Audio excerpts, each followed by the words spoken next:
Thursday, 3rd June 2021, between 2:30 p.m. and 6:30 p.m., and that the Senate proceedings will thereafter proceed on recess from Friday, 4th June 2021, and resume its regular sittings on Tuesday, 6th of July 2021. This is as set out in Part 4 rather, of the Senate calendar, and as per Standing Order 31, approved on 16th February 2021, and that the Senate calendar, the regular sessions for the 5th session, be altered accordingly. This afternoon also,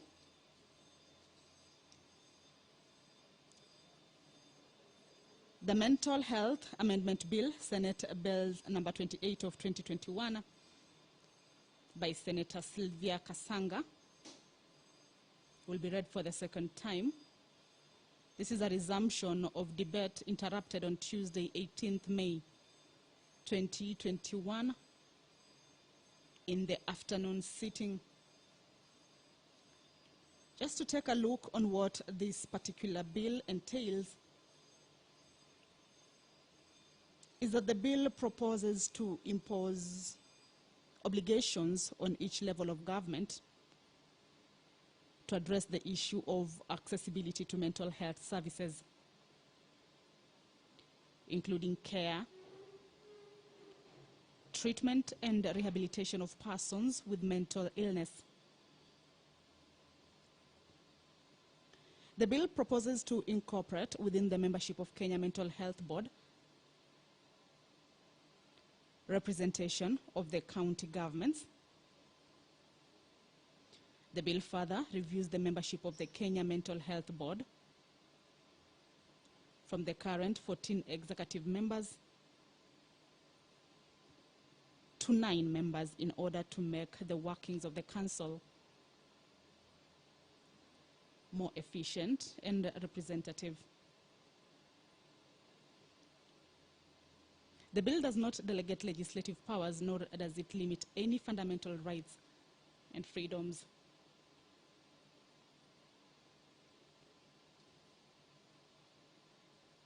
The bill also outlines the obligations of the county government in regard to securing the rights of persons with mental illness.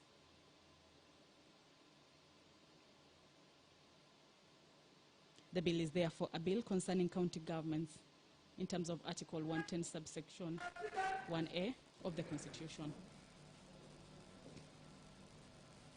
As you can see at the entrance of the Senate chambers, the Speaker of the Senate, Honorable Kenneth Lusaka, has stepped into the chambers to oversee the afternoon sittings. I'll now hand you over to the live broadcasting, brought to you in partnership with PBU and KBC. Let us pray. My name is Kamchemen. Almighty God, we beseech you to behold with your abundant favor and blessings as your servants whom you have been pleased to call to leadership positions in this republic. We seek guidance to treat and consider all matters that shall come under our deliberation in so just and faithful a manner as to advance the peace, prosperity, and welfare of our country and of those whose interests you have committed to our church. Amen.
Order number 1, administration of oath.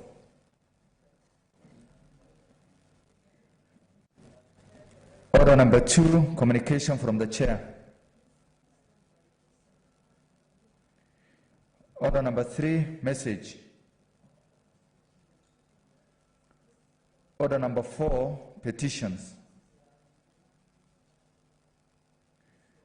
Order number 5, papers.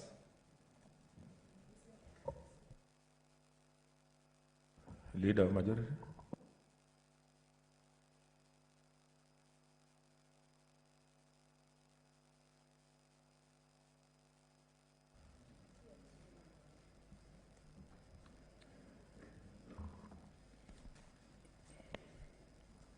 Mr. Speaker, sir, I beg to lay the following papers on the table of the Senate today, 25th May 2021. 1, report of the Auditor General on the financial statements of the County Assembly of Kajiado for the year ended 30th June 2019. 2, report of the Auditor General on the financial statements of the County Executive of Kajiado for the year ended 30th June 2019. Thank you.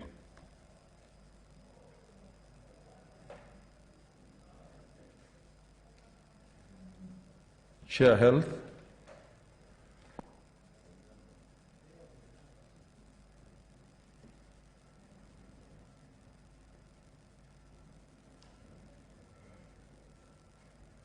Yeah, Vice Chair or a member of the Health Committee.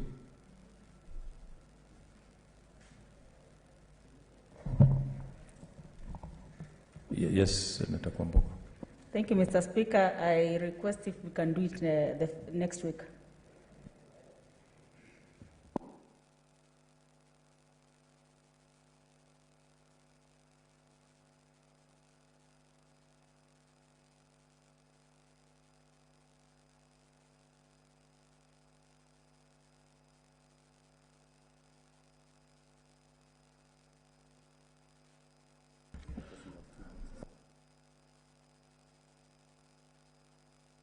Okay, next order.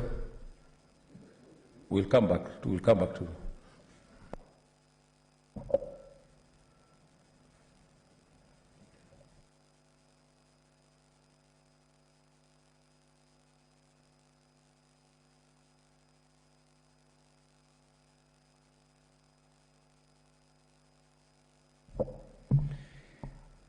Order number 6, notice of motion. Leader of majority.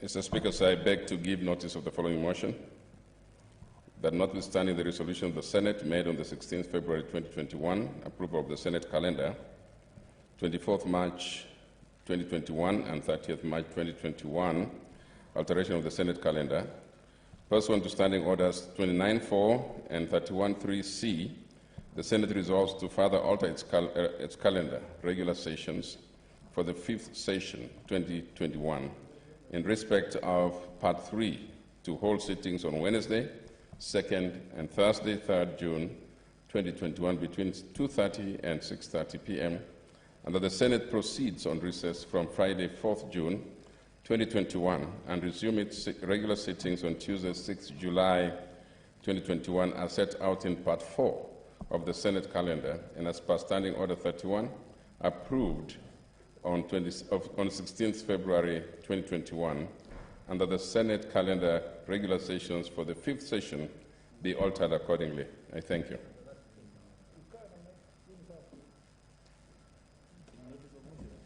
Yeah. Which is the other one? Oh, Senator here. Yeah. Senator Kajwang. Mr. Speaker, I beg to give notice of the following motion, that the Senate adopts the report of the Standing Committee on Devolution and Intergovernmental Relations on the impasse on the budgetary estimates for financial year 2020-2021 for Kirinyaga County between the County Executive and the County Assembly, laid on the table of the Senate on Tuesday, 25th of May, 2021. Thank you, Mr. Speaker. Next order.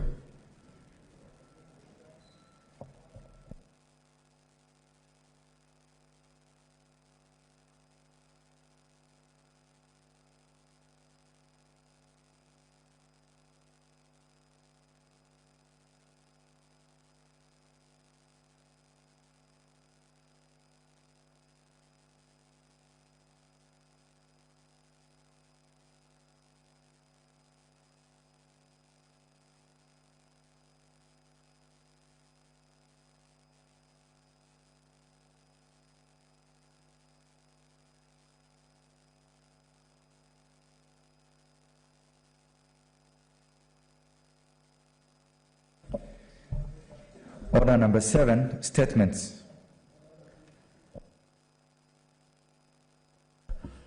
Let me rearrange the order paper. Let me get... which one? Oh, 51. Let me start with under standing order number 51, Senator Sakaja.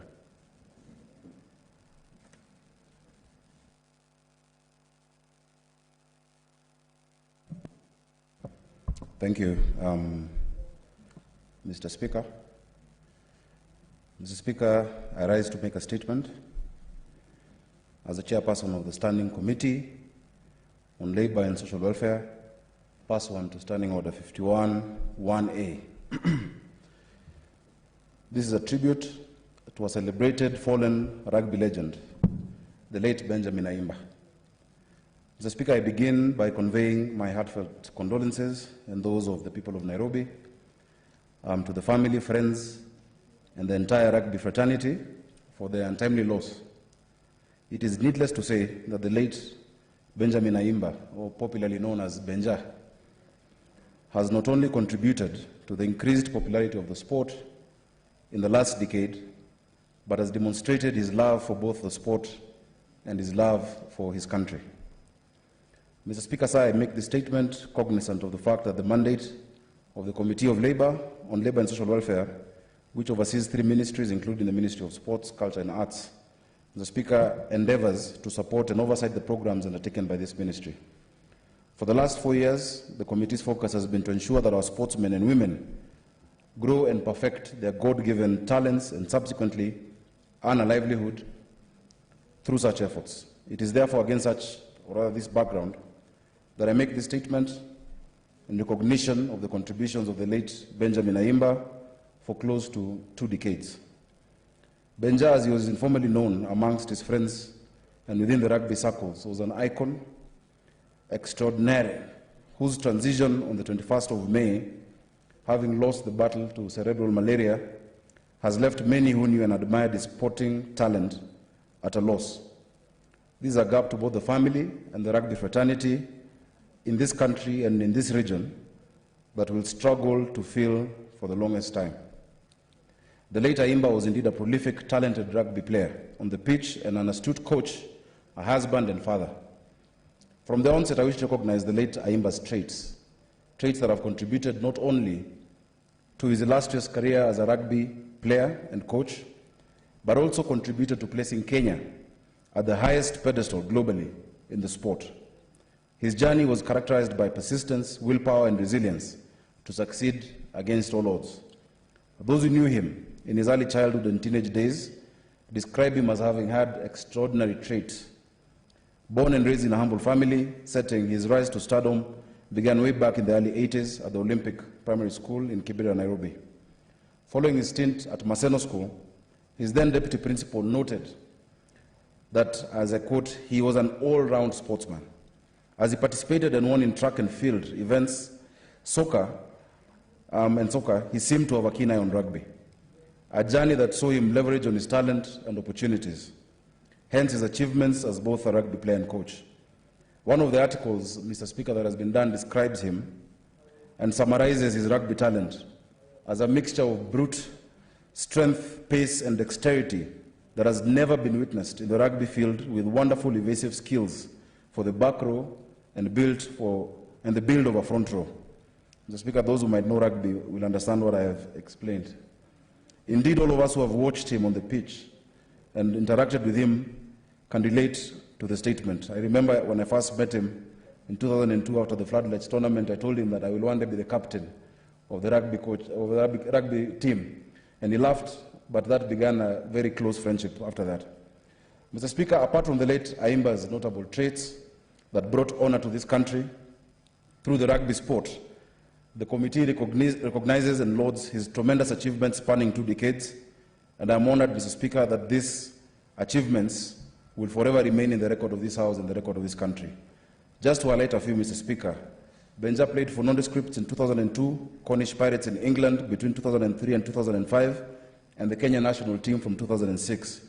He captained Impala, now known as Impala Saracens, to 2 championships, the Kenya Cup in 2000 and the Enterprise Cup in 2001. He represented Kenya at the 1998, 2002, and 2006 Commonwealth Games.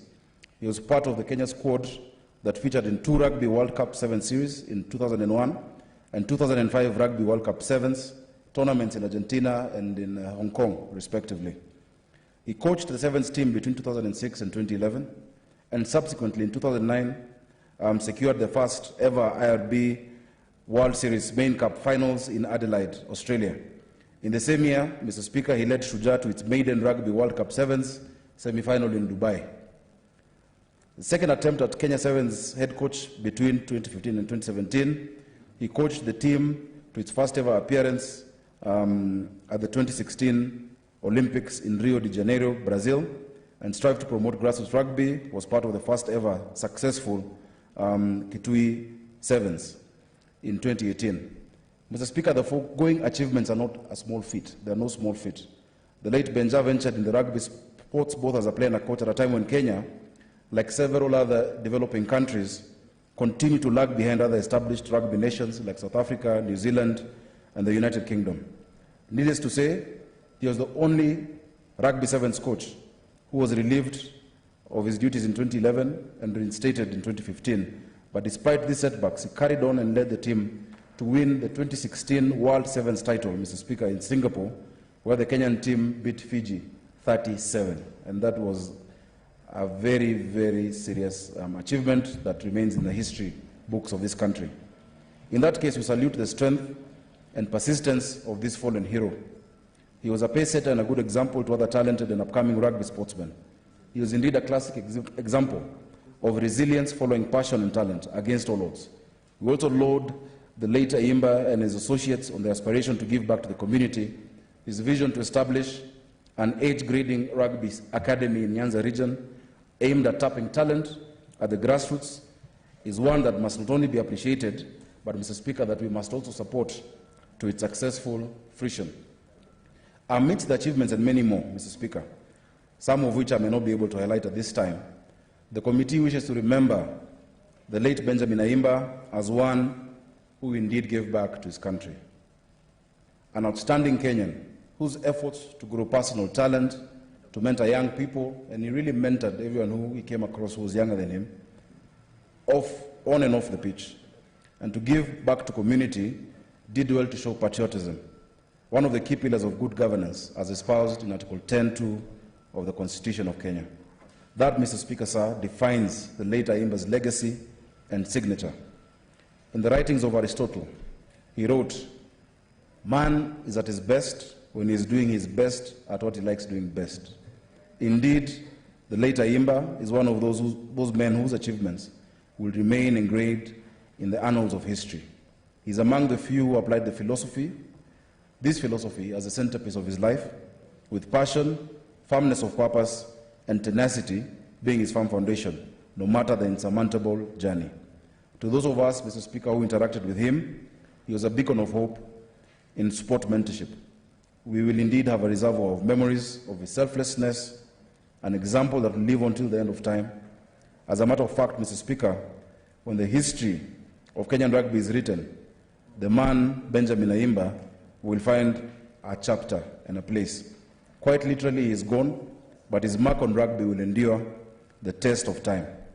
Mr. Speaker, therefore, having played his best, Benja is at peace. I'd like to thank, Mr. Speaker, all Kenyans who followed the appeal that we had made and contributed to his medical costs, Mr. Speaker, which had run out of insurance and everything. I want to particularly thank His Excellency, President Uhuru Kenyatta, who, Mr. Speaker, responded to my call for help and donated, Mr. Speaker, $1 million shillings. I also want to thank the Right Honorable former Prime Minister Raila Odinga, who also donated and went and visited the family, and all those other Kenyans who donated 50 shillings, 100 shillings. And even at this time, Mr. Speaker, I just make a final appeal that we still need to help the family. I want to thank Cabinet Secretary Amina, who we've been in touch with. She's really helped together with the Minister for Health and Kenyatta National Hospital to assist with some of those bills. Let us give this hero of Kenyan rugby and Kenyan sport a befitting send-off. Thank you, Mr. Speaker. Thank you. Senator Mwaruma.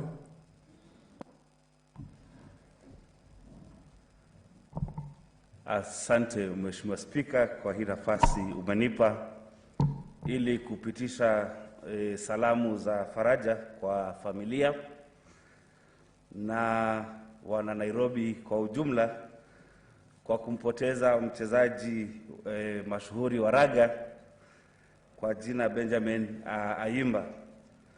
Kusemolo ukweli, Ayimba alifanya bidii akiwa mwanamchezo mashuhuri wa raga na alichangia pakubwa kuweka jina ya Kenya katika ile map ya dunia. Kusemolo ukweli, Bwana Ayimba alikuwa ni mkufunzi mzuri ambaye alikuwa na nidhamu na nguvu kama mchezaji ambaye nguvu zake ni za kuigwa. Nikiwa mwenyewe Mheshimiwa Spika ni mkufunzi wa mchezo wa kandanda, nafikiri ile kazi tunafanya kama wakufunzi wa michezo mbalimbali, tunafanya kazi kubwa sana kuhakikisha kwamba wanamichezo wanapata ujuzi wa kucheza. Lakini kando na ujuzi, Mheshimiwa Spika, peke yake, kuna yale mengine yanayofunzwa pale uwanjani. Kwa mfano, nidhamu ya hali ya juu. Ayimba ukimwona katika uwanja alikuwa na nidhamu ya hali ya juu na aliweza kupitisha hiyo nidhamu kwa wachezaji wengine. Wakati alifanya bidii kuinua wengine katika kiwango kile chake, na wale wachezaji walipata kipato kizuri kupitia kwa huu mchezo wa raga. Kwa hivyo napenda kuungana na Wakenya wengine na wanamchezo wengine nikiwa kama mwenyekiti mdogo wa kamati ya bunge ya michezo na leba ya kwamba tusaidiane na tushikane mkono na familia ya Benjamin Ayimba ili kuhakikisha kwamba huu mchezo wa raga umefika viwango vingine. Na Mheshimiwa Spika, si mchezo wa raga peke yake, lakini michezo mingine, kwa sababu tukiangalia Kenya inapata kipato cha juu kupitia kwa michezo kama raga na mbio ambazo tunaangalia wenzetu wanaotoka bonde la Ufa wameleta kipato cha hali ya juu sana. Na nashukuru pia wale viongozi ambao tumesikia kwa mwenyekiti wa leba, kamati ya leba, kwamba walichangia pakubwa kulipia zile bills za Bwana Ayimba alipokuwa hospitalini. Kwa hivyo nafikiri si wengine sote ni tushikane mkono ili tusaidie familia na kuhakikisha kwamba Benjamin Ayimba ameenda vizuri, na tunaomba kwamba Mungu ailaze roho yake mahali pema pasawa. Asante Mheshimiwa Spika. Senator Kajwang'. Mr. Speaker, sir, I join Senator Sakaja, the entire nation that is mourning a great man, Benjamin Ayimba, who brought great glory to this country. Mr. Speaker, the definition of heroes of a nation tells you something about the soul of that nation. Unfortunately, Kenya is a country where our heroes tend to be politicians. Our heroes tend to be the Robin Hoods who acquire, then come and distribute the proceeds to the people they acquired from in the first place. How I wish that we had a value system where people like Benjamin Ayimba, who has brought global glory to this republic, would be elevated to the highest levels. Mr. Speaker, you'll agree with me that when a politician and Benjamin Ayimba are on a queue, the politician will be told to jump the queue, and not the Benjamin Ayimba, and not the Eliud Kipchoges of this world. We need to recalibrate the way we define and look at our heroes. At this point, there is not much we can do. We cannot bring Benjamin Ayimba back to life. But the glory, the adrenaline that he inspired in our bodies, the smiles that he put on our faces, the excitement he caused us every time we saw the Kenyan rugby team, a player reaching for the try line, every time we saw a conversion, every time we saw a drop kick that was successfully executed, every time we saw the strength of the pack and the scrum of the Kenyan team. Mr. Speaker, those will live with us forever. I wish that the family can be taken care of, because as always is the case, we come for the funeral and make lofty speeches, even though many a times we only talk about the deceased 10% of the time and BBI 90% of the time at the funerals. I hope this is going to be different, that we are going to make promises and we are going to make commitments that we are going to live up to. Mr. Speaker, Benjamin Ayimba, what he did to the game of rugby, which was really a minority sport. Back then, it was a sport that was confined to a few schools. In Nairobi, it was Nairobi School and Lenana School. In Western, it was Maseno School and maybe St. Mary's Yala. And the generation of Benjamin Ayimba democratized the rugby movement to an extent that today the traditional schools that dominated rugby, Lenana and Nairobi School, are nowhere. Nowadays, it is the Kakamega boys, the Musingu, and rugby has moved to the western part of the country, and more people are now getting an opportunity to play rugby and also go international and play rugby in England and other countries the way Benjamin Ayimba did. We might not be able to pay him, we might not be able to idolize him appropriately as a hero in his days of living, but the memory he has left behind and the glory he has brought to Kenya, Mr. Speaker, is immense. And let us not wait also for some of our greats in cricket, because if there's another niche sport where Kenya is renowned internationally, if you travel and you meet a Pakistani or a Bangladeshi or an Indian and you start discussing cricket, they know Kenyans, they know Kenyan cricket players, players who even you as a Kenyan leader perhaps you don't know. But because they have elevated the sport and they've brought up the name of the country to such lofty levels, and yet we still treat them just as watu wa kawaida. May Benjamin Ayimba's soul rest in peace. May his family find comfort. May the leadership make promises that they are willing to keep. May we have him a dignified burial. But what he has done to the game that is called rugby, which is basically a gentleman's game, is great, and his memory will live and will endure forever. Senator Cheriot. Thank you, Mr. Speaker, for giving me this chance. I join the rest of my colleagues on my own behalf and that of the people of Kericho to mourn this hero alongside everyone else of goodwill who is wishing his family God's grace during this extremely difficult time, as I mourn a gentleman who gave his life for this country and served it in the place and field of his calling to the best of his abilities, Mr. Speaker. Mr. Speaker, Benjamin Ayimba contributed to the growth of rugby as a sport in this country, made many who ordinarily maybe may not have loved the sport of rugby, as this is not one of our traditional sports as a country, fell in love with it because of how he handled and motivated the young squad that he was lucky to have led, won the titles around the country, and that was a great moment of pride for us as a people, Mr. Speaker. Listening to his interviews every time they came back from the IRB series, be it on occasions that they won, as were listed by Senator Sakaja, and even on occasions where they didn't do so well, Mr. Speaker, he'd always have a good explanation as to what went wrong and always strived to make it better in their next appearance. Such are the gentlemen, Mr. Speaker, who make this country proud. As a nation, and I don't want to get into a moment of adage as a leader and start mourning and saying how we haven't done so much for our sports people, Mr. Speaker. I have taken the personal initiative knowing that this is something, sports in general, is an area that I'm extremely passionate about. And I have a bill, Mr. Speaker, that is in the formation stages, perhaps going through the publication scrutiny stage before finally being read for the first time before this House, that will look into the issues such as the one a few of my colleagues have spoken about, that we have men and women like Benjamin Ayimba who go out of this country, Mr. Speaker.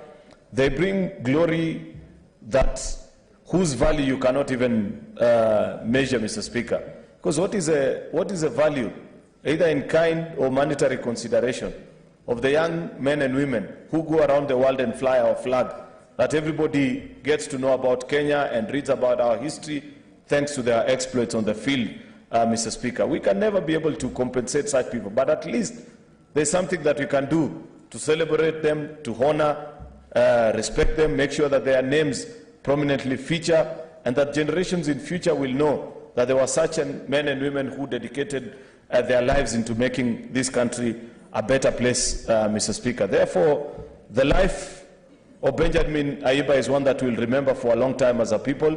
I know at this time his family is heartbroken. They've gone through a very rough patch in the last few months.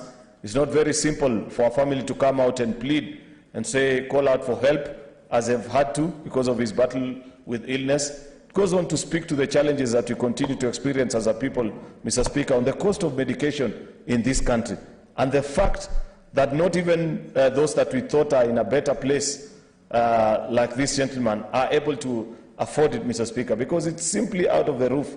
And this is a situation and a scenario that is in so many of our families. Therefore, I join Senator Sakaja, who pleaded that if there are Kenyans of goodwill who still want to support this family, that we should make our contributions so that we can celebrate him.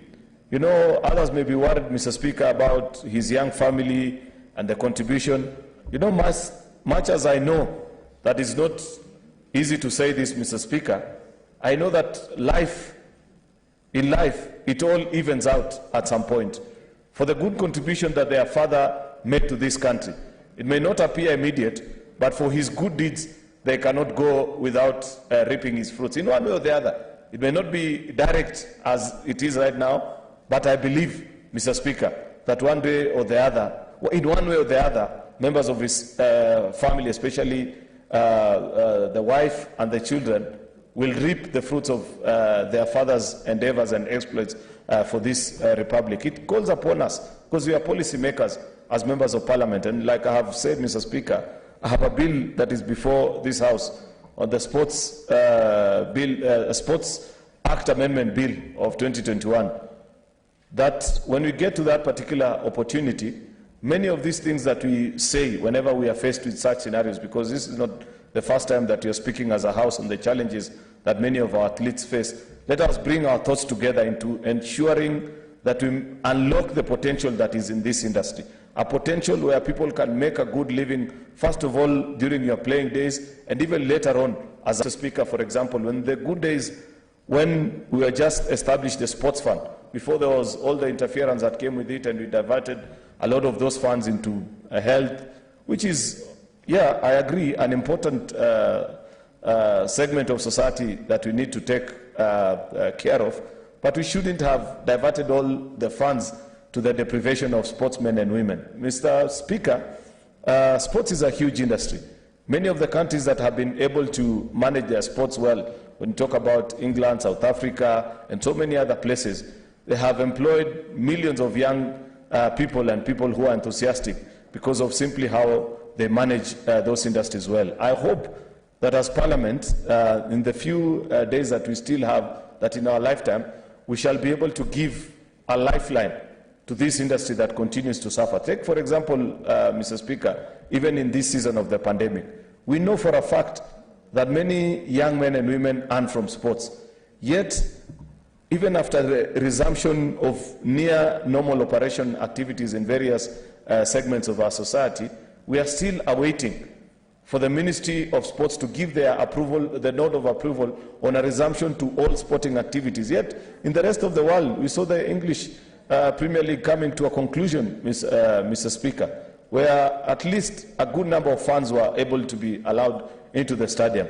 We may not have the kind of resources that they have to be able to vaccinate all our people and send people back to stadium, but at least even for the players, so that we are able to give them, because when they play, they earn. And when they play, they generate revenue, which in return pays and meets their daily needs as a people, Mr. Speaker. We needed to have done this the same way we did it for all these other industries. And that is the kind of approach that we are saying we need a dimension shift. We need a conversation in this country that is bottom-up first, Mr. Speaker, that when you sit down and make a consideration trying to unlock, say, travel routes, because you have the big boys traveling from Nairobi to London, think also about the young people who need to play football at Kisumu Stadium, who need to play football here in Nairobi.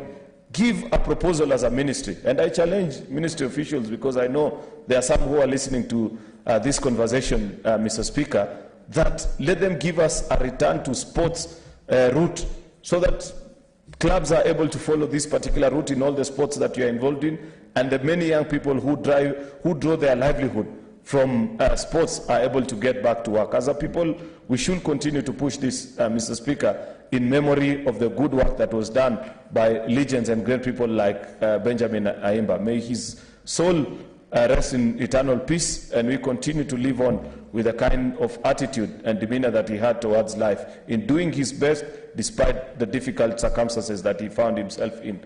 Thank you, Mr. Speaker. Senator Rose Nyamunga.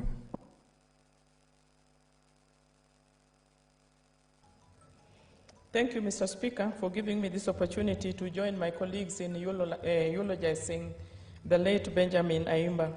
I must say that I knew Benjamin many years back. I think it must be over 30 years ago. I knew him as a young person. And I did not know much about the rugby as a game. But from Benjamin, from the time I think he was in primary, upper primary to the secondary school, that is when he started being very active and developing interest in rugby. So I came to know about the game and enjoy and follow it through up to the point that Benjamin has ended it when he was the coach, first of all, as a team member, and lastly, as a coach. I must say that, Mr. Speaker, Benjamin was brought up by a single mother. And the mother was a good friend of mine. She is still a friend of mine to date. That's how I came to know the children. She is a very strong woman. And from her strength and being a single mother, she managed to raise her family in a God-fearing way, and in a way that the children would be in future be in a position to take care of themselves. And I must say that this is a big blow to the family, because Benjamin, in his heart, he knew that the mother struggled with them as a single mother, and after that, when they were in a position now to be able to take care of the mother, Benjamin did a lot of work and did a lot of activities, even in the village. They used to live in Nairobi. Eventually, the mother had to relocate home, putting up a very beautiful home for the mother and making sure that she had enough activities to keep her busy as now an elderly person in the village. Mr. Speaker, I must say that apart from rugby, when Benjamin retired from rugby, or when he finished his, the term that he served as a coach, he did not stop there. He started something that I know that I got to know from young people and from my own son. He started a game, I think it's a sports game, that it is still in the formative stages, and it was going to be a big thing. I want to believe that the people who are working together with him will continue in that legacy to make sure that what Benjamin started, in fact, one day he told me, I've been struggling with this sport game for a very long time. It has been a long 7 years' work. So Benjamin was a very enterprising young person, very strong, very energetic, and I want to ask all of us that, unfortunately, he has lost his life at a very tender age. When somebody's in their 40s, really that is the prime of anybody's life. I want to ask the Kenya government and generally the Ministry of Sports that from time to time when we lose our heroes like Benjamin, we stand up here and put very great words on them and say everything that we knew and all the achievements. But then it ends there. I would like to urge all of us and to urge us as a nation that we must come out very, very clear on how we take care of our heroes, people who have made history, who have made Kenya shine at some level. So I want to condole with the family and ask that much as we are sending him to rest in the last resting place, Benjamin incurred a lot of debt. It has already been mentioned by several colleagues. He incurred a lot of hospital debt, which is still there.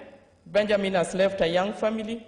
Benjamin has left a mother who was looking up to him for more and more support as a mother who struggled to bring them up. And I must say there were 4 of them, and each and every one of them is in a position to take care of them. And it is because of Benjamin. He was a very focused young person, and he knew the burden the mother, and he helped the mother to carry that burden. So as we eulogize him and say good words about him, let us remember the family during this time in terms of the hospital bill, the young family that is left behind, and more so the burial that we give Benjamin, a befitting send-off to the final resting place. I thank you, Mr. Speaker, and I really condole with the family and feel very sorry, much as there's not much we can do. But we want to commit the family to God, and we know that God will grant them fortitude at this time. I thank you, Mr. Speaker. Senator Shiong.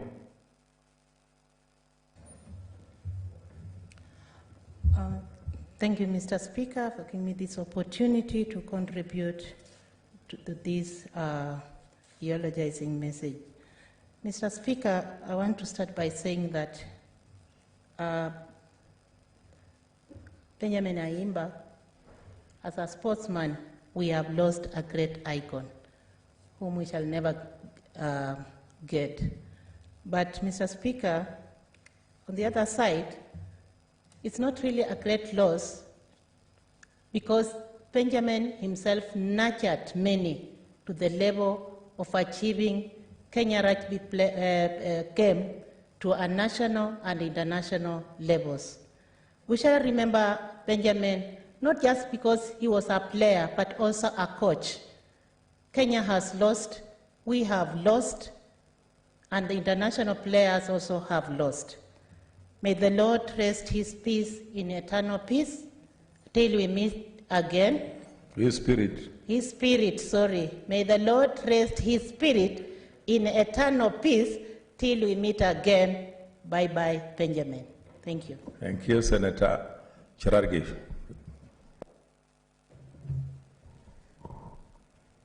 Thank you, Mr. Speaker, sir. On my behalf, my family, and the great people of the County of Nandi, I want to take this opportunity to pass our deepest condolences for the family of fallen hero, the rugby maestro, Benjamin Ayimba, for the unfortunate demise. I know when he was sick, I must congratulate and thank the people who stood with him.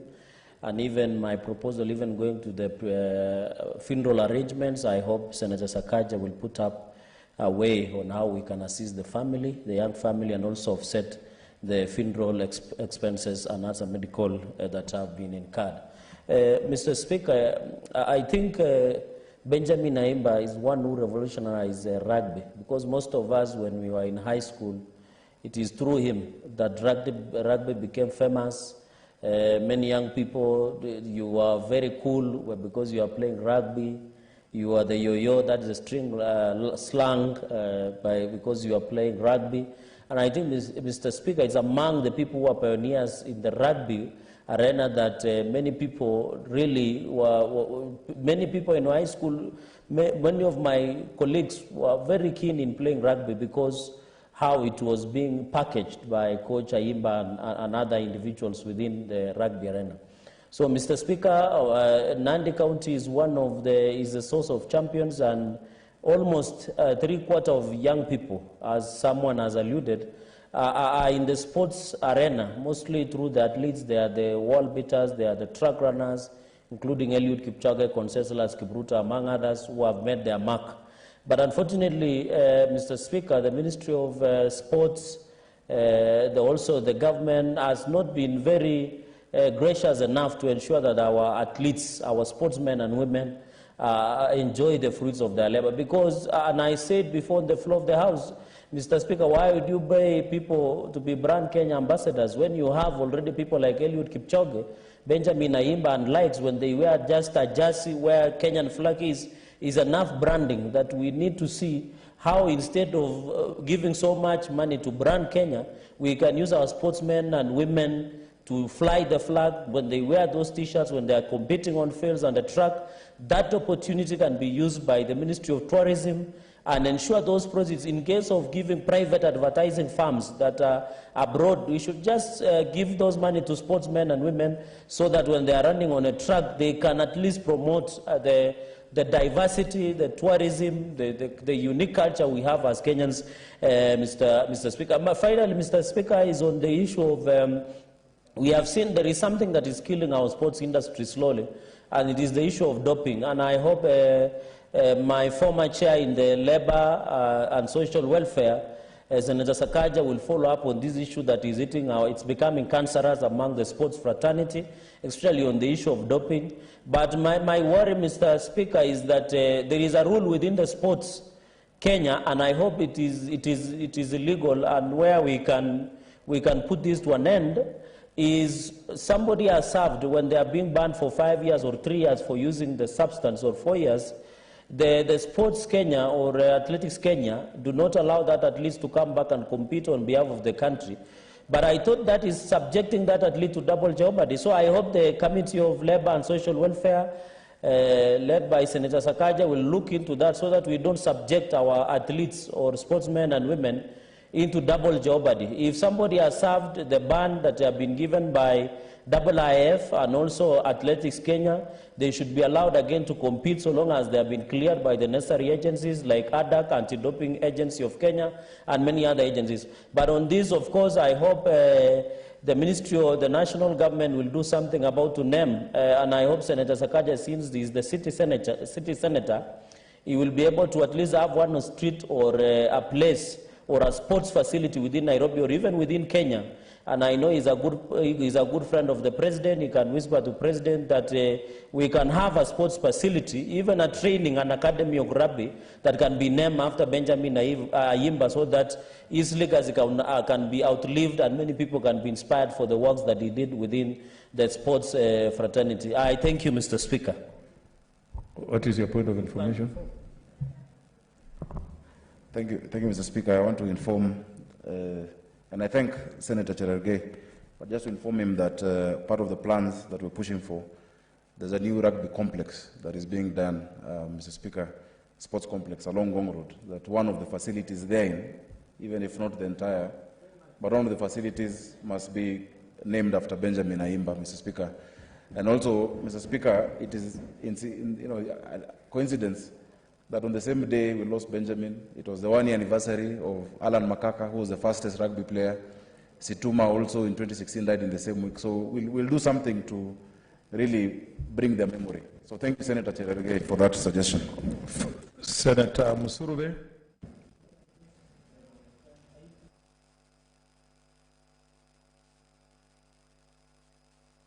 Honorable Speaker, for giving me this opportunity to join you in condoling with the family of Benjamin Ayimba. It is indeed a very painful state that he has died at a very tender age. His family is just very young. And I want to say that the contributions he has made nationally and internationally should not just go like that, Honorable Speaker. And the death of Ayimba is just a reminder that we need to really look for mechanisms of ensuring that our sports persons do not just die in abject poverty.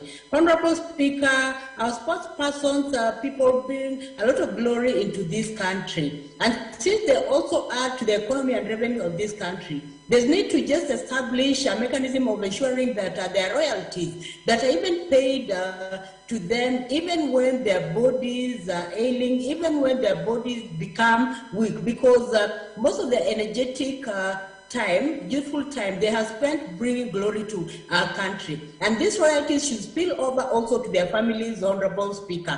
I know of quite a number of sports persons who have died in abject poverty. There is Wangila, who was a very good boxer.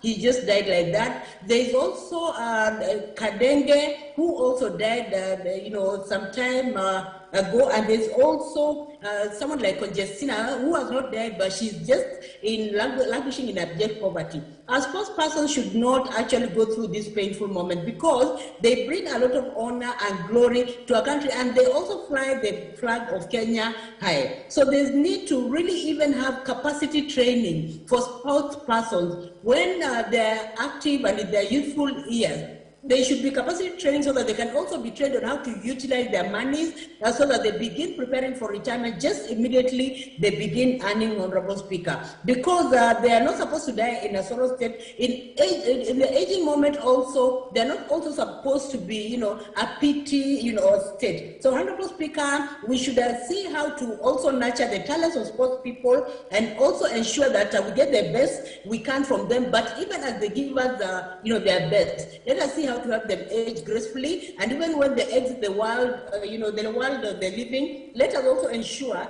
that their families are happy about their achievements, Honorable Speaker. I condole with this family, and also on behalf of PWDs, and as a coordinator of PWD Sports, I pass my deepest condolences. Thank you, Honorable Speaker, for giving me the opportunity. Finally, Senator Haji Mohammed.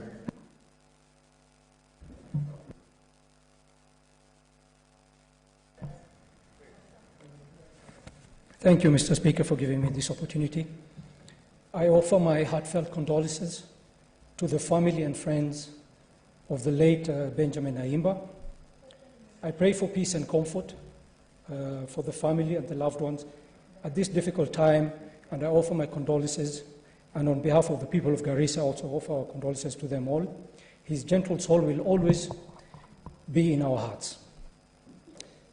Benjamin Ayimba will definitely be remembered, and he goes down in history as the man who won the 2016 Singapore Sevens after thrashing Fiji 37 to bring the coveted cup home. This happened only a year after being reinstated as the coach, just a year before the tournament. It is no mean feat, and he was truly a Kenyan hero. Sports has a major symbolic value and shapes national self-perception. Sports, and I would like to assume all kinds of sports, can unite countries. Kenya's sportsmen and women, much like other national athletes, have become the nation's or national flag bearers. They have made this country visible on the global stage and inspired a generation of athletes and sportsmen and women. The good news is that I would like to assume that Kenyan policy towards sports have been improving in the recent years, but I still think that there's a lot of room to improve on.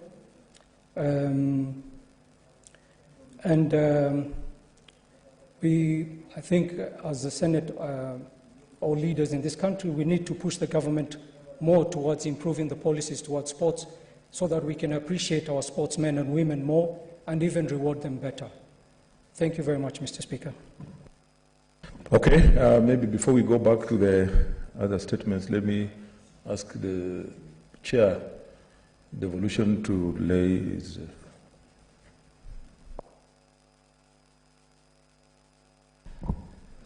Mr. Speaker, sir, I beg to lay the following paper on the table of the Senate today, the 25th of May, 2021. Report of the Standing Committee on Devolution and Intergovernmental Relations on the conferment of city status to Nakuru municipality. Thank you, Mr. Speaker. Okay. Let's get now a statement from Senator Chirargi. Okay, give notice. Okay, sorry. Give notice. Let him give notice before. Relax, Senator Chirargi. Thank you, Mr. Speaker. Mr. Speaker, sir, I beg to give notice of the following motion, that the Senate adopts the report of the Standing Committee on Devolution and Intergovernmental Relations on the conferment of city status to Nakuru Municipality, laid on the table of the Senate on Tuesday, 25th May 2021, and pursuant to Section 8(6) of the Urban Areas and Cities Act, approves the conferment of city status to Nakuru Municipality. Thank you, Mr. Speaker. Okay, Senator Cherargei. Mr. Speaker, I needed your guidance. I have 3 statements. Will I be allowed to read them concurrently, and then if colleagues have interest, they can contribute on it? Yeah, that's okay. Okay. Thank you, Mr. Speaker, for that guidance. Mr. Speaker, request for statement on tendering and awarding process for the construction of Lamu Ijara Garissa Road, which is 257 kilometers. As part of LAPZET, the one Hindi Bondei Kiunga 113 kilometers, Ijara Saingilu Uluko 83 kilometers, which is total to 453 kilometers, that has been awarded by Kenya through 17.9 billion the duration of that 6 months. I rise pursuant to Standing Order 48.1 to 6 statement from the Standing Committee on Roads and Transportation on the tendering and awarding process for the construction of these roads that I have mentioned as part of the LAPZET corridor project. In the statement, the committee should, 1, clarify whether due procurement process was followed during the tendering and awarding of the tender for the construction of this Lamu Ijara Garissa, among the other 3 of total 457 kilometers, at a cost of 17.9 billion. Number 2, confirm the MS/China Communication Construction Company Limited as the capacity required to construct the road. Number 3, and finally, Mr. Speaker, state the plans that have been put in place by the government to compensate persons whose land property was acquired in the process of planning and construction of this road under the LAPZET project. The second statement, Mr. Speaker, was the issue of Kenya Airways seeking refund for tickets worth 14 billion Kenya shillings. Mr. Speaker, sir, I rise pursuant to Standing Order 48.1 to 6 statement from the Standing Committee on Roads and Transportation regarding the seeking of Kenya shillings 14 billion by Kenya Airways to refund for unused tickets following the cancellation of flights occasioned by the advent of the COVID-19. In the statement, the committee should state 1, explain the reasons why Kenya Airways is seeking from Treasury a reimbursement of what? 14 billion refunded to its customers due to cancelled flights. Number 2, outline the measures of Kenya Airways are put in place during the COVID-19 period to ensure it remains solvent. Number 3, indicate the revenue projection of Kenya Airways before the COVID pandemic and after. And finally, Mr. Speaker, state the employment status of Kenya Airways staff, including that of senior management level, Mr. Speaker. And the final statement, Mr. Speaker, is I rise for statement on the issue of personal data protection by technology and communication companies in Kenya. Mr. Speaker, sir, I rise pursuant to Standing Order 48.1 to seek a statement from the Standing Committee on Information, Communication and Technology regarding personal data protection by technology and communication companies in Kenya. In the statement, the committee should, 1, state the measures that have been put in place by technology and communication companies to ensure that the Kenya's right to privacy is protected. Number 2, indicate the measures the Communication Authority of Kenya, CA, has taken to protect consumers using social media sites and technology companies and sites such as Google, among others. Number 3, state the measures taken to ensure that the applications in Android phones and other smartphones are not infringing on users' personal data. Number 4, state the procedure for approval of applications to be sold or installed on customers' or consumers' mobile phones.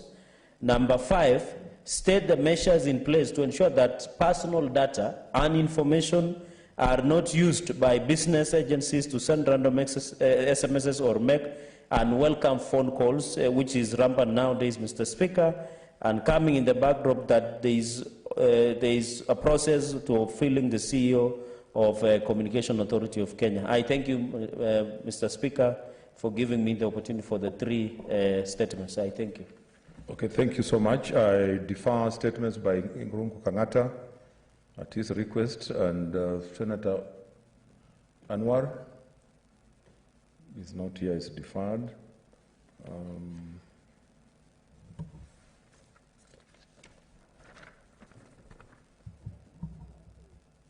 Senator Stewart Mazayo is not here. Senator Judith Pareno is not here. Let's get a statement from the Standing Committee on Labor and Social Welfare. Senator Sakaja, are you ready?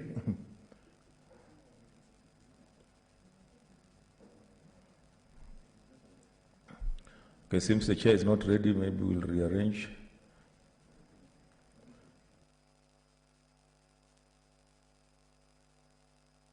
Okay. Next, Standing Committee on Agriculture.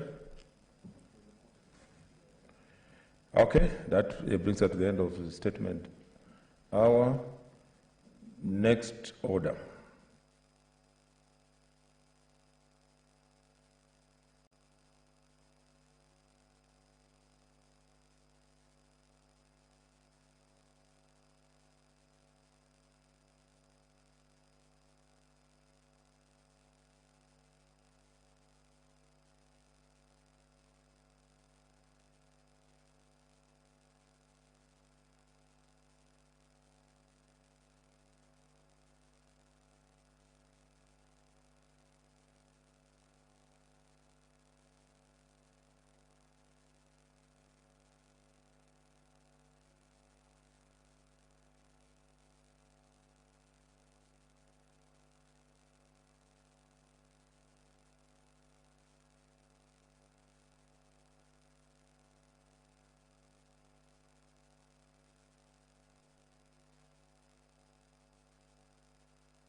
Next order.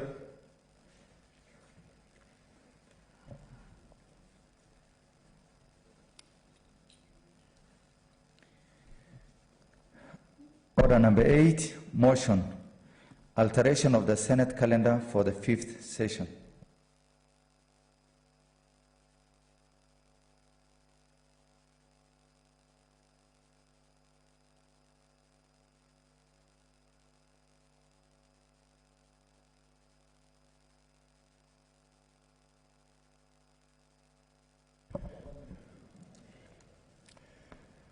Mr. Speaker, sir, I beg to move that notwithstanding the resolutions of the Senate made on the 16th February 2021, approval of the Senate calendar, 24th March 2021 and 30th March 2021, alteration of the Senate calendar, pursuant to Standing Orders 29.4 and 31.3c, the Senate resolves to further alter its calendar, regular sessions, for the 5th session 2021 in respect of Part 3 to hold sittings on Wednesday, 2nd and Thursday, 3rd June 2021 between 2:30 p.m. and 6:30 p.m. and that the Senate proceeds on recess from Friday, 4th June 2021 and resume its regular sittings on Tuesday, 6th July 2021 as set out in Part 4 of the Senate calendar and as per Standing Order 31, approved on 16th February 2021, and that the Senate calendar, regular sessions for the 5th session be altered accordingly. Mr. Speaker, I just need to say that this session has been very busy. Members have had a lot to do in spite of the COVID situation.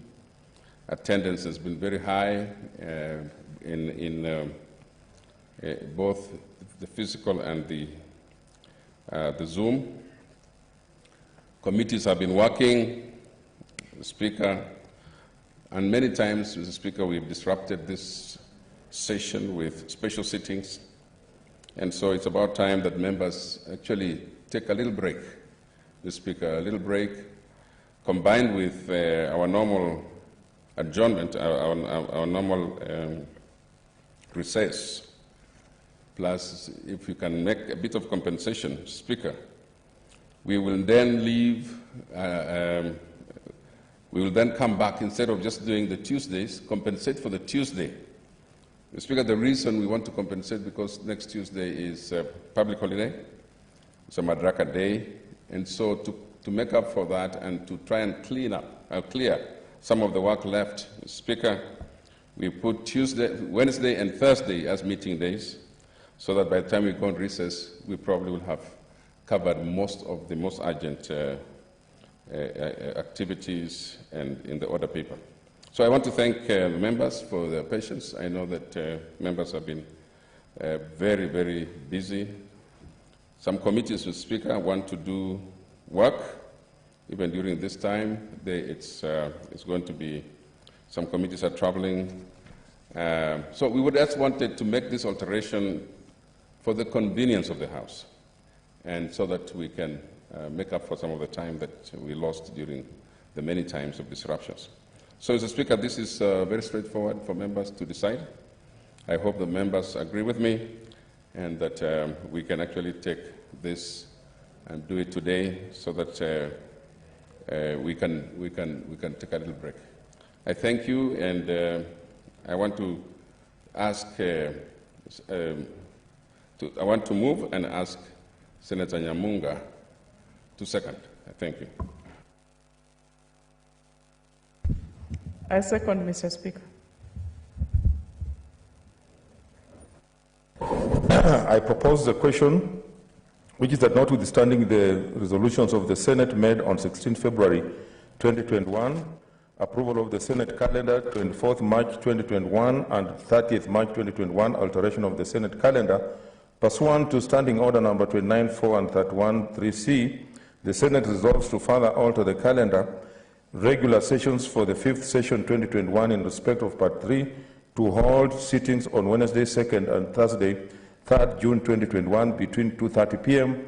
and 6:30 p.m. and that the Senate proceeds on recess from Friday 4th June 2021 and resume its regular sittings on Tuesday 6th July 2021 as set out in Part 4 of the Senate calendar and as per Standing Order 31 approved on 16th February 2021, and that the Senate calendar regular sessions for the 5th session be altered accordingly.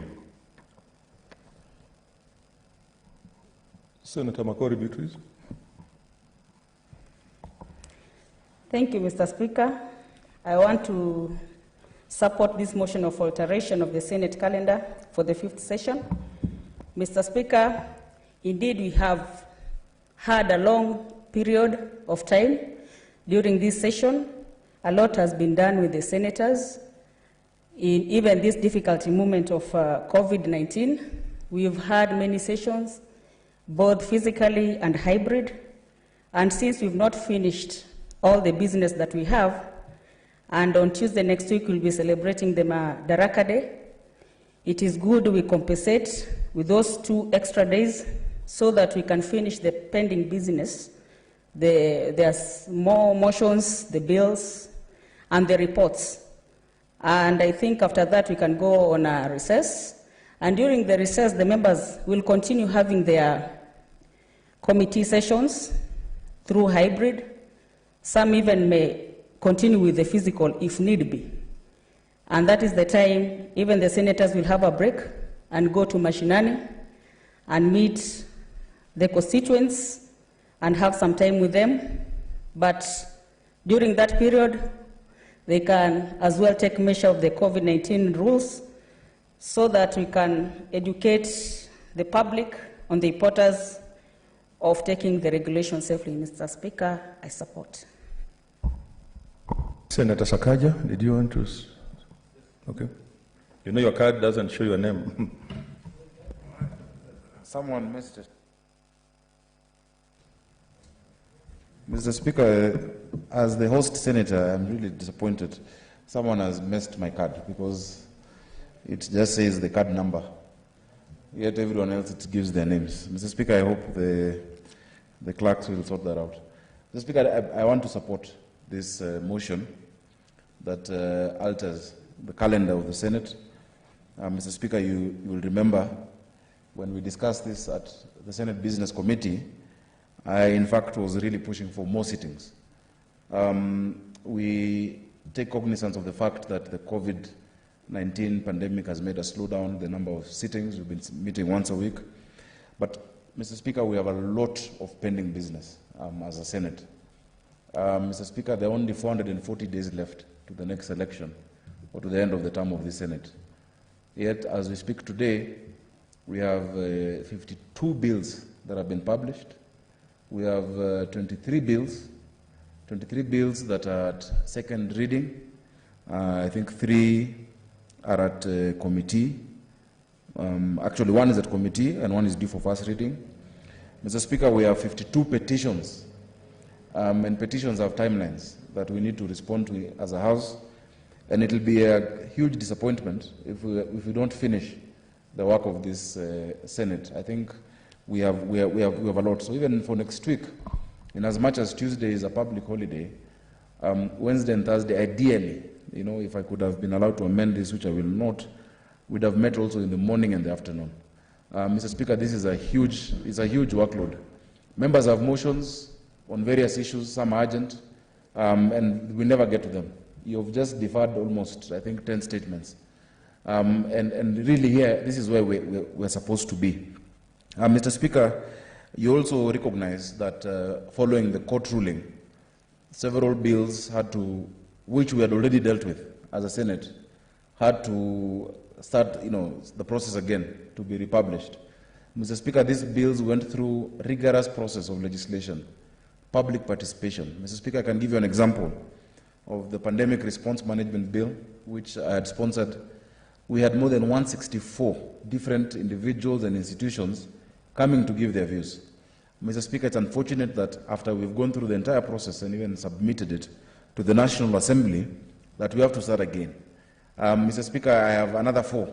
I have a prompt payment bill, which I have sponsored with Senator Faria, which again we have to start. I have the startup bill, which has been read for the first time today, and I'm grateful for that.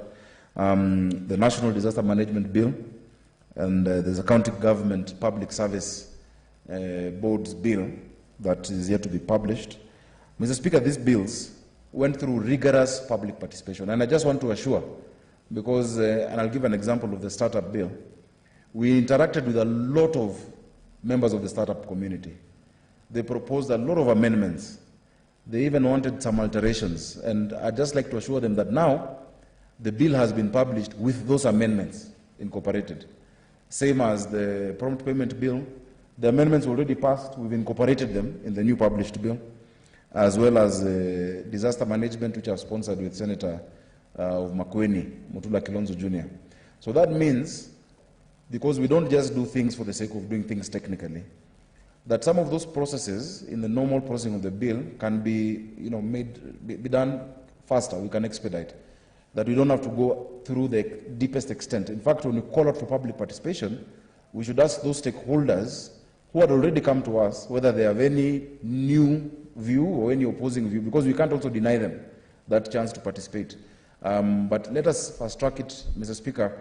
I would really, it will be a proud moment for the Senate if we can deal with these bills, at least 25 of them, within the next 3 months. I think it is possible. And when we come back from recess, Mr. Speaker, I would suggest that at that point, observing the COVID protocols, you can see we are some people are saying senators are not in the House. They should just know we are social distancing. Others are online. Yeah? All senators are keen in their duty. But observing these protocols, let us be able, Mr. Speaker, to sit twice every day, such that on Tuesday we have a morning session and afternoon, Wednesday morning and afternoon, Thursday morning and afternoon, so that in in a month, we'll have done the work of 2 or 3 months, Mr. Speaker. Then committee chairs should be creative. Mr. Speaker, if you look at the number of petitions that are pending, there are 52 petitions, and committees have bills. But committees should be flexible enough to meet, and should allow us to meet sometimes during the session because of the mornings we'll have taken, to meet online, to meet in the evenings, Mr. Speaker, so that we can at least serve Kenyans and clear this backlog. I personally, as a chair, I feel very uncomfortable when I have pending work in my committee, Mr. Speaker. It feels bad. It feels feel disorganized. But I'm glad to note that of the 52 petitions, the Committee of Labor and Social Welfare has 0. Senator Kwamboka has helped me to clear all the pending petitions in my committee, together with all my members, and my vice chair is here. So at least that one you can tap yourselves on the back, that Labor Committee has no pending petition. In fact, we are following up the work that we did. So Hongera, vice chair, it's because of having an able vice chair that we're able to clear petitions, because he chairs meetings on my behalf when I'm not there, Mr. Speaker. So I beg to second, but I'd urge members, please let's support us to do more in a shorter period. Thank you, Mr. Speaker. I put the question, this is a procedural motion. I now put the question, which is that notwithstanding the resolution of the Senate made on 16th February 2021, approval of the Senate calendar, 24th March 2021 and 30th March 2021, alteration of the Senate calendar, pursuant to Standing Orders number 29.4 and 31.3c, the Senate resolves to further alter its calendar, regular sessions for the 5th session 2021 in respect of Part 3, to hold sittings on Wednesday 2nd and Thursday 3rd June 2021 between 2:30 p.m. and 6:30 p.m. and that the Senate proceeds on recess from Friday 4th June 2021 and resume its regular sittings on Tuesday 6th July 2021 as set out in Part 4 of the Senate calendar and as part of Standing Order 31 approved on 16 February 2021, and that the Senate calendar regular sessions for the 5th session be altered accordingly. As manner of that opinion say aye. Aye. As a manner of a contrary view say nay. The ayes have it. Next order. Order number 9, the Mental Health Amendment Bill, Senate Bills number 28 of 2020, second reading, division.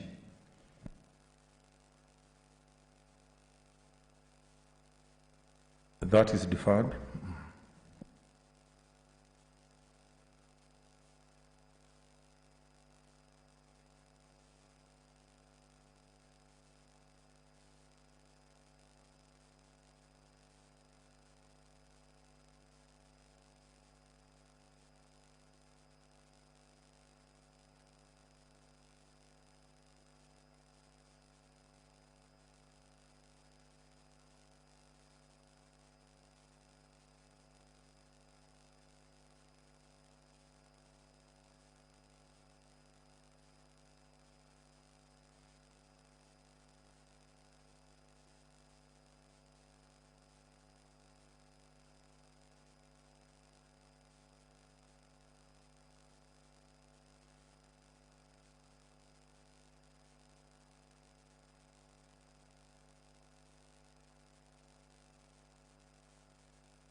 Next order.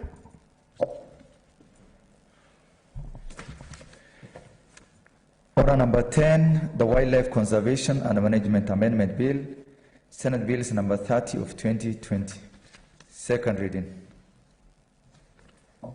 Mover, Senator Sylvia Kasanga. Number 10, or Senator Mwarumo.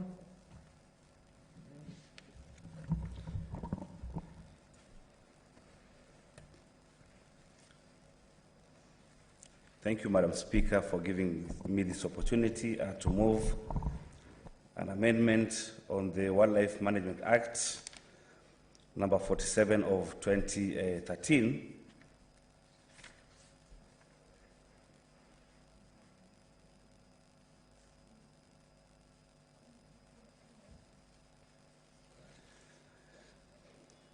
Thank you, Madam Speaker. I beg to move that the Wildlife Management Act Amendment Bill of 2020 to be read a second time.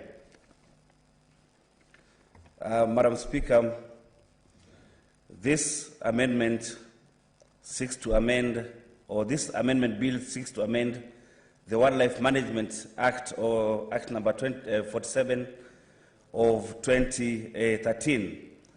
And this act, when enacted, will be referred to as or cited as Wildlife Conservation and Management Act 2020.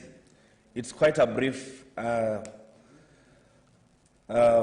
act or bill, Madam Speaker, in that it seeks to amend few sections of the 2013 Act. I should say, Madam Speaker, that this amendment bill was a culmination of a debate here over a motion that I brought here, which members discussed, and we decided that instead of having that motion end there, then we put an amendment bill. Madam Speaker, where I come from a conservation area, Savo East and Savo West. And Madam Speaker, there are several challenges that result or come as a result of living within the conservation area. So if we amend this bill, Madam Speaker, then some of the issues that emanate from the challenges coming or that bedevil the people living around the conservation areas would be solved. The first amendment, Madam Speaker, that is Section 2 of this amendment bill, seeks to insert Section 21A, which previously was not in the Act number 47 of 2013. And the 21A will read, Madam Speaker, the Cabinet Secretary shall, as the case may be, and in each financial year, provide adequate funds for the management of the affairs of each community wildlife conservation committee. This section is important, Madam Speaker, because previously we did not have enough financing for the community wildlife conservation committees. And these committees, Madam Speaker, are tasked with making sure that the people who get damages in terms of life or animals or their domestic animals or crops are destroyed by wildlife, then are compensated. They do all the process from the time of identifying the people who have died, the animals that have been killed, to the point where their valuation is done and compensation list is made for compensation. So this section 21A1 seeks to ensure that the Cabinet Secretary adequately funds the community wildlife conservation committees. 21A2, Madam Speaker, reads the Cabinet Secretary shall, where no appeal has been lodged under this Act, ensure that compensation required to be paid under this Act is undertaken within 12 months over determination of the respective community wildlife conservation committees. As I have already indicated, Madam Speaker, this community wildlife conservation committee is important in that it determines the damages that have been incurred in terms of deaths of human beings, deaths of animals, and destruction of crops, Madam Speaker. But in the original Act, number 47 of 2013, it does not indicate the time or period that compensation is supposed to take place. For example, as we speak now, Madam Speaker, we have claims dating back from 2011, 2012, up to 2013 that have not been compensated, Madam Speaker, and now we are in the year 2021. But when we insert this clause or this deadline or timeline, Madam Speaker, then those who incur losses as a result of human-wildlife conflict, then they will be compensated within 12 months. And Madam Speaker, this is important because if we have damages emanating from the human-wildlife conflict, then if you're not paid within the 12 months, then you can seek judicial review from the courts to make sure that the Ministry of Tourism and Wildlife pays you. Madam Speaker, Section 3 of this amendment bill seeks to amend Section 23 of the Principal Act. If we look at Section 23, Madam Speaker, of the Principal Act, it talks about the Wildlife Endowment Fund, where 23.1 indicates that the service shall establish a wildlife endowment fund and which shall be vested in the board of trustees. There shall be paid into the endowment fund monies appropriated by Parliament for purposes of the endowment fund. A proportion of such monies may be levied for the payment of environmental services by beneficiaries in productive services, and it goes on, Madam Speaker, up to E, where E states that the Board of Trustees shall facilitate community-based wildlife initiatives, and F, we have an insertion here, such other purposes as may be provided for by rules made under this Act. And we are seeking, or I'm seeking, Madam Speaker, to make an amendment by inserting FA to read, provide support to local communities negatively affected by activities undertaken with respect to wildlife conservation and management. Madam Speaker, initially, if you look at Section 23, it does not speak to offering support to the communities living within local communities that are negatively affected by the activities undertaken with respect to wildlife conservation and management. They are left on their own. Like Madam Speaker, just the other day, we had animals or ravaging elephants that went berserk and went to where communities were living, uprooting crops, killing animals, and some of the elephants even which were thirsty, broke even reservoir tanks. And when we called the KWS authorities, telling them to remove the animals, they said, no, these elephants have small babies, and if we remove them, then these babies would be eaten by wild dogs, they'll be eaten by lions, and so on. And so if we look at the whole of that scenario, it means that there is no way or there is no clause that speaks to offering support to the communities. Because if all the cassava has been uprooted and all the food has been eaten, then there has to be a mechanism, maybe through regulation, which will ensure that the communities whose food has been destroyed by wild animals can be given food and support so that they can exist until maybe the next harvest or planting season and harvest comes. Madam Speaker, I'm also seeking to amend Section 24 of the Principal Act by, if I'm to look first of all at 24A, which I'm seeking to amend, that is 1A. Madam Speaker, it talks about the Wildlife Compensation Scheme, and it reads that the government shall establish a wildlife compensation scheme that shall consist of monies specifically allocated for this purpose through the budget process. If you look at this clause, Madam Speaker, it's vague, it's wide, and it's difficult to understand such a clause or implement such a clause. So, Madam Speaker, what I'm seeking to amend here in 24A, the section should read that monies annually allocated for the purpose by the National Assembly, because the National Assembly that appropriates money, it's different from just saying money appropriated for this purpose through budget process. Budget process is quite wide, and it can be rather ambiguous, Madam Speaker. Section 5, Madam Speaker, seeks to amend Section 25 of the Principal Act. And if I look at the initial, or the section, number 47 of 2013, Section 25 of the 2013 Act talks about compensation for personal injury or death or damage to property.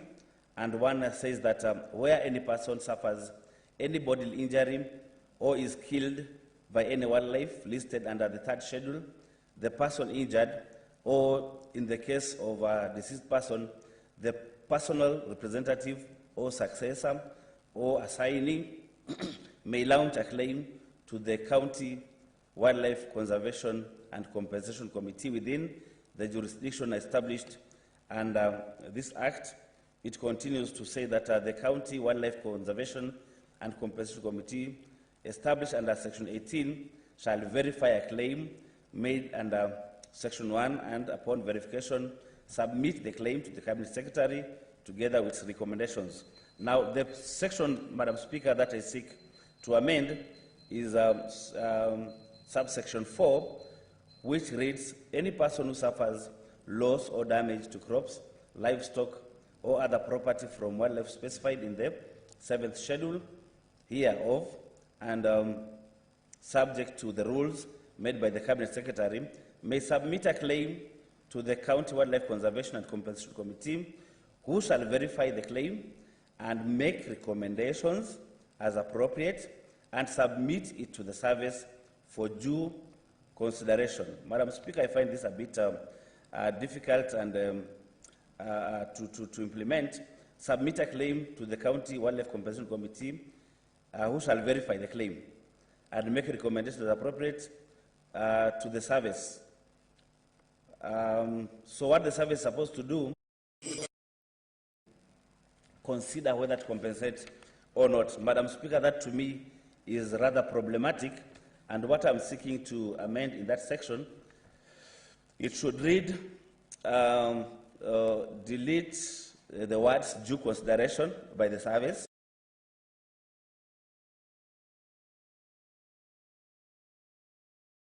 Or for the purpose of processing the payment for compensation. Madam Speaker, why do we establish wildlife compensation committees if again there would be another arm that would go and do consideration for compensation? So according to me, once the County Wildlife Conservation and Compensation Committees make recommendations and they have done the evaluations and they've done all that work, then whatever report is submitted to the Ministry of Tourism and Kenya Wildlife Service, then it should be for processing payment, Madam Speaker, not due consideration. This word due consideration is problematic, and I think that is why we are having claims running back up to 2012 have not been paid up to now. Yet they are deserving cases, people are suffering, people have lost livelihoods, and nobody is caring to compensate them because of such ambiguous, Madam Speaker, clauses. In the same section 5, subsection C in the amendment bill, it should read, by inserting the words within 12 months, immediately after the words award and pay in the introductory clause. Again, Madam Speaker, I'm insisting on putting timelines in this bill because then it removes the ambiguity, and we cannot wait, Madam Speaker, for a compensation infinitesimally. Once you make your claim, you need to know after how long you can be paid. Otherwise, if you don't put such clauses, then again, Madam Speaker, we cannot go to courts to compel the government to compensate these hardworking citizens who have been impoverished by lack of taking responsibility by the governments of the day to make sure that our people earn from their hard work. Madam Speaker, the same section 5, part D, 6 to delete the word either appearing immediately after the words of compensation by.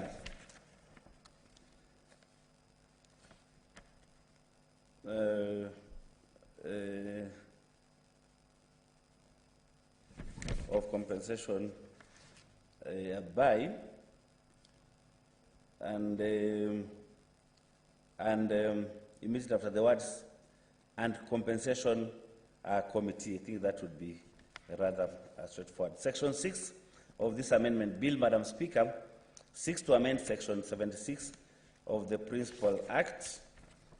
Section 76, Madam Speaker, talks about the guidelines and on incentives and benefits sharing. Madam Speaker, this is a very important section in that it speaks to how the communities living within the conservation areas are supposed to benefit.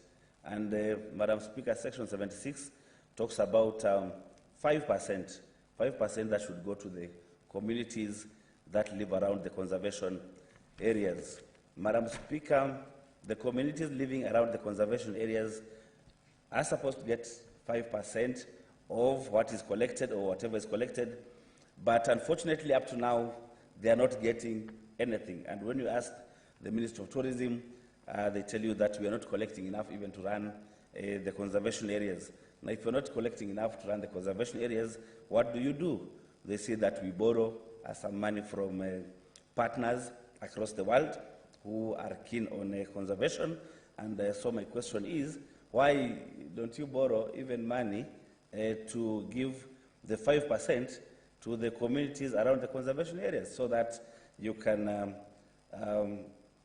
live as per this law, the Wildlife Conservation Act of 2013. So, Madam Speaker, how it will look like after the amendment, Madam Speaker, Section 6 should read, the Cabinet Secretary shall, in formulating the guidelines, ensure that the guidelines comply with the condition that a minimum of 5% of the benefits from national parks and national reserves shall be allocated to local communities neighboring or negatively affected by activities undertaken for the preservation of the national park. And Part B should read, by inserting the following new subsection immediately after Section 4. So we have 4A, these are new clause, the determination of the minimum percentage of the benefit to be allocated to the local communities under subsection 4 shall be based on the gross total revenue and fees collected with respect to the protected area. So what was lacking also was we want the gross total revenue and fees. And Madam Speaker, in the past, in 2018, I tried to ask a question to the Minister of Tourism to tell us how much they get from Savo East and Savo West, and the Cabinet Secretary brought some rather funny answer. He said that they collect 50 million from Savo East and Savo West as land rates, paid as land rates. And the question that I asked is that what about the payee for the employees who are employed to work in the hotels? What about the payee for the people who are working as game rangers, warders, game scouts, and so on? All that money should come into the gross total revenue, or to add up into the gross total revenue and fees collected within the protected area. What about the gate fees? So the Cabinet Secretary could not give us that data then, but now we are saying we need to get all that data and determine the 5% of the gross revenue and fees so that we can determine how much 5% should go to the communities living around the protected area. And Madam Speaker, we're saying if you use 10 billion, we're supposed to use 10 billion to run the conservation areas, and we don't raise 10 billion from the collections, and we raise only 8 billion. We borrowed 2 billion from the partners, then the conservation partners across the world. And the communities are supposed to get like 500 million. Why don't we borrow 2.5 billion so that this act can be we make sure that we fulfill all these clauses and the requirements of this bill. The seventh subsection that I seek to amend is the seventh schedule, or the third schedule in the Principal Act, number 47 of 2013. And if you look at Schedule 7, it is Schedule 3 actually, sorry. Schedule 3, it talks about wildlife species in respect of which compensation must be paid. And they are listed elephant, lion, leopard, rhino, hyena, etc., etc. And we also have poisonous snakes. And what happened, Madam Speaker, in the Omnibus Bill, Amendment Bill to the Wildlife Management Act of 2013. In 2019, by National Assembly, they removed some of these animals, like they removed the snakes, they removed shark, they removed stonefish, they removed the whale, stingray, wild pig, and buffalo. And when we sought, because this bill, Madam Speaker, has gone through public participation before we started the whole process, and you know the reasons why we started this whole process again. During public participation, Madam Speaker, I asked the Cabinet Secretary why they removed the snake and so on, and they said it's because of this bill requires that we have insurance. Now, when they were calculating, when they gave an expert to calculate the insurance premiums, when we have the snakes, the snake in this third schedule, they said they were being asked for more than 13 billion in premiums. But when you remove the snake, then the premiums are coming down to about less than 4 billion, and that's why they removed the snake. But I really asked them, really 48%, that is data, of deaths within the conservation areas is because of the snake bite. So why do we remove? And I think we were in agreement that time with the Cabinet Secretary that we need to return the snake. So, Madam Speaker, this clause 7, should read or seeks to put back the following animals in the third schedule. So the third schedule to the Principal Act is amended in Part A by inserting the words poisonous snake, dangerous snake, and we put both of them, poisonous snake and dangerous snake, ostensibly because you can have some snakes that are dangerous but are not poisonous. We have some snakes that are poisonous but necessarily are not dangerous. So to ensure that we don't leave any snake behind,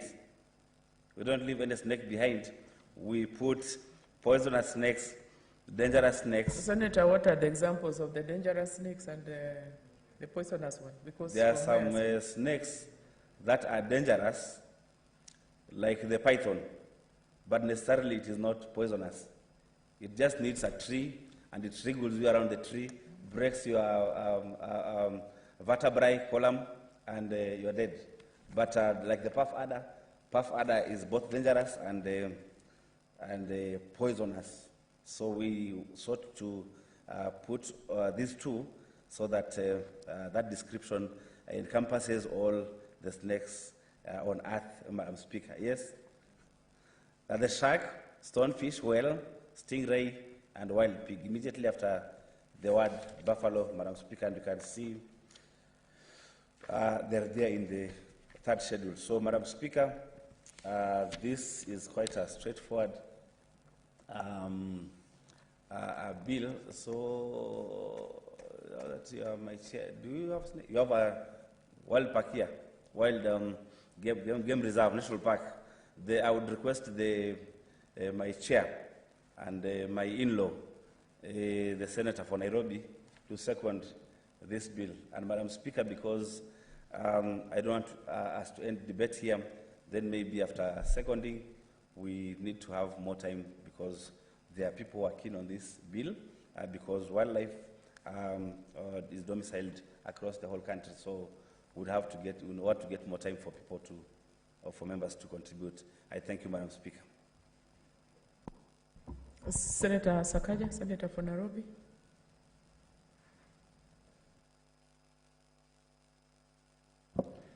Madam Speaker, you've heard the mover of this bill, Senator Maruma, asking if I have animals. Yeah, before seconding. Madam Speaker, Nairobi National Park is indeed teeming with a lot of animals. And as he has mentioned, being my Mlamu, he knows that in his county I'm well represented as well by his constituents. Madam Speaker, the area of animal or rather wildlife and human-wildlife conflict, is really, an area that needs to be given some more focus as a country. Madam Speaker, we've gone to many parts of this country in various committees. When I was chairing the Committee on National Security and Defense, at the time when Senator Haji was unwell, or rather he was engaged in different processes outside this House. Madam Speaker, we visited Taita Taveta County, and some of the issues that came out following a petition were related to human-wildlife conflict. Madam Speaker, we've gone to various other counties, Samburu County, Isiolo County, where, even Tana River County, where a lot of the members of the public, because of the nature of this conflict and what they feel has been, the focus by government more on the animals than on them, they have a very negative view in many respects towards conservation. Madam Speaker, we've met families that have lost their livelihoods, that have lost loved ones, but have not been able to be compensated. This is a matter that is very close to Senator Mwarume's heart, and that is why I congratulate him for moving his motion into a bill. And Madam Speaker, I'd like to encourage colleagues to transform their motions into statute, into bills, into legislative proposals, because many times, if you look at the wording of our motions, most motions urge the government to consider. And the government can feel the urge or ignore the urge. They might consider or not consider. But once we make law, then the government has no choice but to follow the law. So many motions are nice to debate. We'll have spoken about an issue, but the implementation of those motions are constrained, and many times government functionaries will say that there is no enabling legislative instrument, there is no legal framework to implement that which you've brought in through motions. So I'd like to really congratulate Senator Mwaruma for transforming the motion which I think he brought early on in this term on wildlife conservation and management into this bill, which also, as I had explained earlier on the other bills, has had to come back to the Senate. Madam Speaker, we've had cases of this conflict that require compensation in Nairobi. Many of the places that border the park, and because of encroachment, people have been attacked, and not much has been able to be done. Madam Speaker, in another life, my father was a wheat farmer in Narok, and we went through this as a family, that a lot of money was lost when elephants ate his wheat. And we bore the consequences for years, and he's never been compensated. But Madam Speaker, this we're not legislating for ourselves, but really to make sure, because once the communities around these wildlife conservation areas, these parks, the game reserves, etc., once those communities own conservation, because we have mitigated the negative effects of lack of compensation. Once they own this compensation, Madam Speaker, will transform a lot of these conservation areas. That the people themselves can feel that the animals are not the enemies. When they see KWS, rangers and wardens, they feel like these KWS rangers value animal life or wildlife more than human life. But once we change that dynamic, then we have the people, the citizens, the human beings, as the biggest champions for conservation.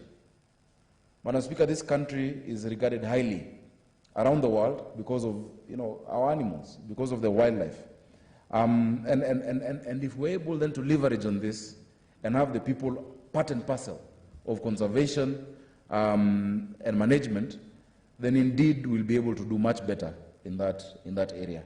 So one of the areas that really will make them champions of conservation and wildlife management is addressing the matters of compensation, giving timelines, saying that this must be done by this time, classifying the animals.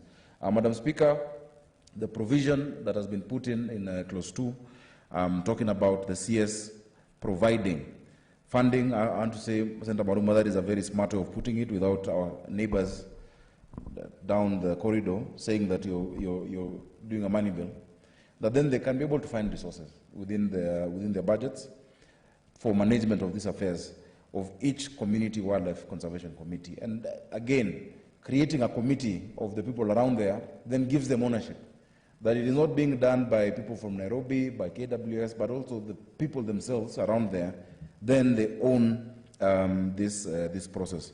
Madam Speaker, many communities have not seen the value even of tourism. They don't see the value. Apart from those who might engage in trading curios, many of them see it as more of a liability. But Madam Speaker, when we say that in Section 23, that then we'll be able to provide support to local communities that are negatively affected by activities undertaken with respect to wildlife conservation and management, then we are moving towards having them be part and parcel of this area of wildlife management. Madam Speaker, this Act provides a timeline of 12 months for the compensation of human death, human injury, or crop and property damage caused by wildlife in accordance with the Act. Of course, there is no way you can ever fully compensate human death. You can never bring somebody back to life. But in many times, Madam Speaker, these are loved ones, some are breadwinners, and there is need indeed for some form of compensation. If you go to areas of Meru, where you find the elephants have, they wreak havoc, and the people now want to go and attack the elephants and slaughter the elephants, Madam Speaker, or in areas in Narok where they go through the same thing, then adequate provision of compensation will prevent people from trying to go back now to kill the animals. Madam Speaker, we have dwindling numbers.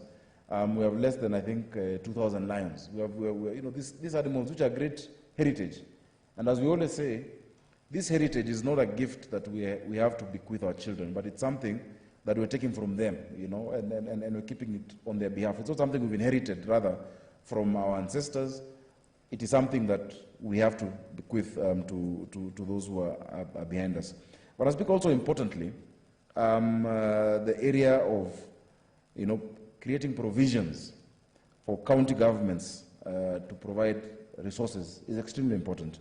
In this area of conservation, county governments have an important role to play because all of these parks, reserves are in counties, Madam Speaker. Madam Speaker, and I think county governments need to take a bigger role. We need to regularize how different counties are benefiting differently, Madam Speaker. If the people in Narok County are benefiting from the park, I think the people in Taita Taveta County need also directly to benefit and have this resource sharing from the animals in the parks and game reserves that are there, Madam Speaker. It is extremely important, and this bill therefore gives that clarity, and it affects the functions and powers of county governments in terms of Article 110A of the Constitution of Kenya. Madam Speaker, it was interesting to hear the description by Senator Maruma of poisonous snakes and dangerous snakes. He's told us which are dangerous but not poisonous, but I think all those which are poisonous are dangerous as well, Madam Speaker. Madam Speaker, in addition, if you look at the provisions in Section 76, I like the new section that is being proposed, Madam Speaker, that the Cabinet Secretary shall, in formulating guidelines, ensure that these guidelines comply with the condition that a minimum of 5% of the benefits from national parks and national reserves shall be allocated to local communities neighboring or negatively affected by activities undertaken for the preservation. We, even us in Nairobi, want that 5% from the Nairobi National Park. Madam Speaker, and as I've said, we should not have different application. There are those of us who understand that in terms of the Constitution, there's a difference between the national parks and reserves, but the common mwananchi does not see that difference. And the common mwananchi then feels that some parts of this country are being unfairly treated if they're not able to benefit from what they have, whereas other counties are able to benefit from what they have. Madam Speaker, the determination of the minimum percentage of the benefits to be allocated to local communities shall be based on the gross total revenue and fees collected with respect to the protected area. I have heard Senator Maruma trying to stretch that, but it makes sense because that is what, what is accruing from that area is not just the park fees. It is not just, that kind of revenue, but the national government gets revenue from different taxes that are levied from the activities that are going on in that area, within that area. So if it's within a geographically compact area, then a good administration should be able to do a fair calculation of what then goes to the communities around those areas, Madam Speaker. And then finally, in the third schedule, we have seen the provisions of the definition of which animals, in respect of which compensation must be paid. I don't know what the rationale was in listing, because if it's animals, it's animals. Because you might limit, and you have elephants, lion, leopards, rhino, hyena, crocodile, cheetah, buffalo, poisonous snakes, hippo, shark, stonefish, whale, stingray, wild dog, wild pig. But you might get injury from another animal within that area. Senator Maruma, for instance, you have not put wildebeest, but during the migration of wildebeest, and they come in millions, in huge hordes, they cause damage in some areas, Madam Speaker, across the, within the Mara. They could cause potentially damage to crops. They could cause damage to human life. It can be trampled upon.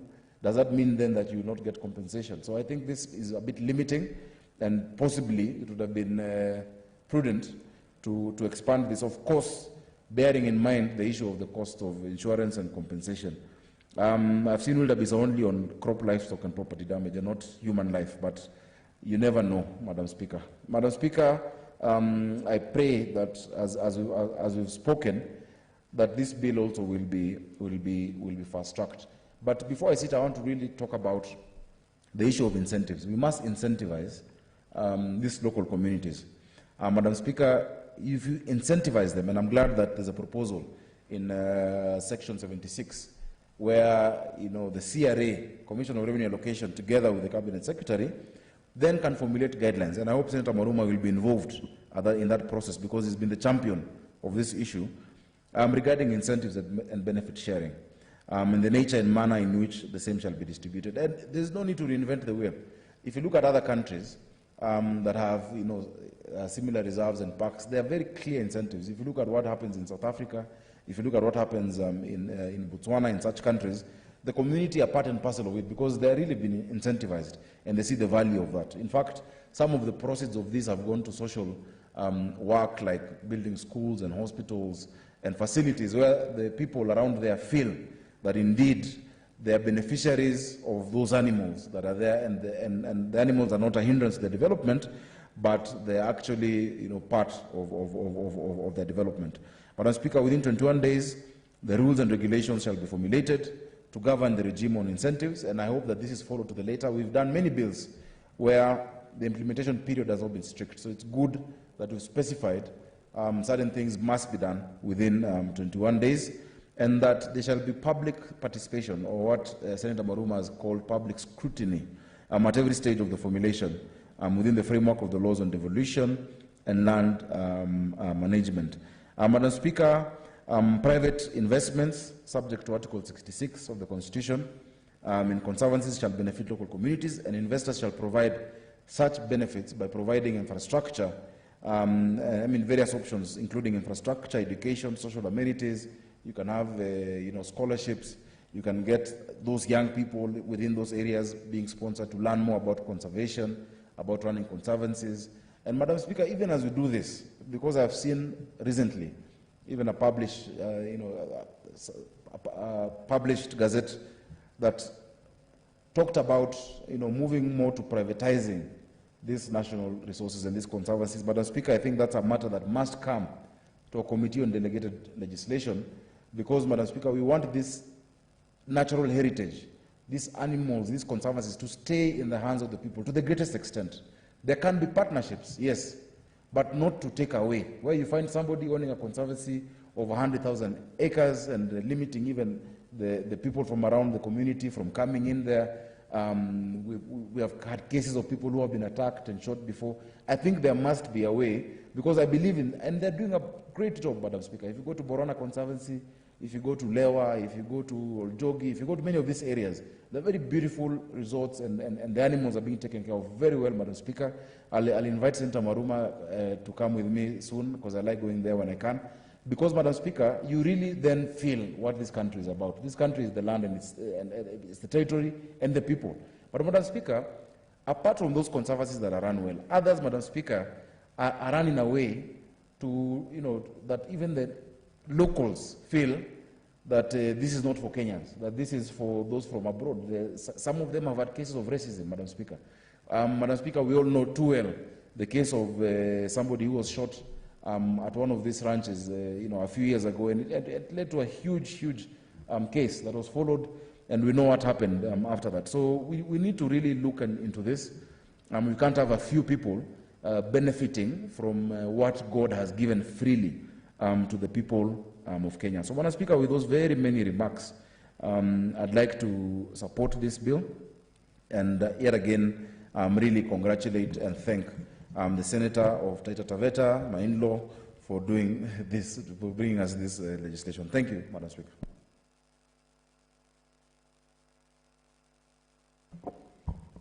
Honourable Senators, I now propose the question. Pardon?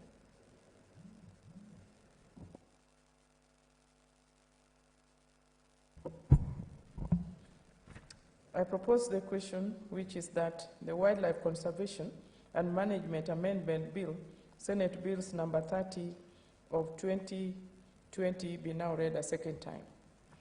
Senator Guru. Thank you, Madam Speaker. I'd like to, from onset, support this amendment to the Wildlife Conservation and Management Act, which is the Wildlife Conservation Management Amendment Bill 2020. Mr. Speaker, Madam Speaker, sorry. Wildlife is an important asset to this country and to the world at large, and it's responsibility of every responsible government to protect its wildlife and conserve the habitats for the wildlife. And based on that, I come from a county which has many such facilities. It has national parks, like the Marsabit National Park, Sibiloi National Park, the three island national parks in Lake Turkana, the southern, the central, and the northern islands, which are all within Marsabit County. And also we have national reserves, like Marsabit National Reserve and Sibiloi and Losai National Reserve, which are all still part of community areas which have been set aside for the purpose of conservation of wildlife.